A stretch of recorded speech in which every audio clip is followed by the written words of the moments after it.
શિયાળુ પિત્ત પણ થઈ શકે એમ નથી. ઘણી જગ્યાએ પાણી ભરાયું છે એટલે શિયાળુ પિત્ત પણ ખેડૂતો કરી શકે એવી સ્થિતિમાં નથી. તો એનું શું?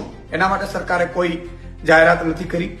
સાથે સાથે ખેત મજૂરોનો શું, ભાગિયાઓનો પણ શું? કારણ કે ખેત મજૂરો અને ભાગિયાઓને પણ પારાવાર નુકસાન થયું છે. એમના માટે પણ સરકારે હજી કોઈ સ્પેસિફિકેશન નથી આપ્યું.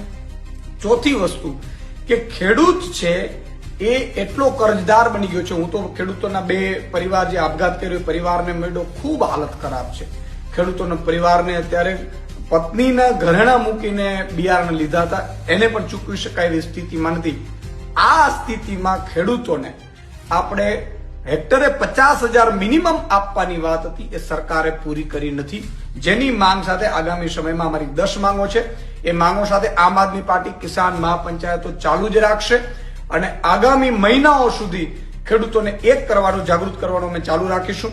અમારી માંગણી છે એ છે કે કરદા પ્રથા ક્યારે તમે બંધ કરશો સદંતર? એમએસપી પર ખરીદી તમે ક્યારથી સંપૂર્ણપણે એમએસપી પર ખરીદી ક્યારથી કરશો? આ કઈ વસ્તુ વાત સરકાર કરતી જ નથી. માત્ર નાના પેકેજો આપીને લોલીપોપ આપી અને ખેડૂતોને ભરમાવાનું, છેતરાવાનું જે કામ કર્યું છે સરકારે, એનાથી પણ અમે ખેડૂતોને આગામી સમયમાં જાગૃત કરીશું. પણ એટલું ચોક્કસ છે કે ફૂલની તો ફૂલની પાંખડી, ખેડૂતો એક થયા, ખેડૂતો બોલતા થયા અને અવાજ ઉઠાવીને હક માંગતા થયા તો સરકારે ઝૂકવું પડ્યું છે.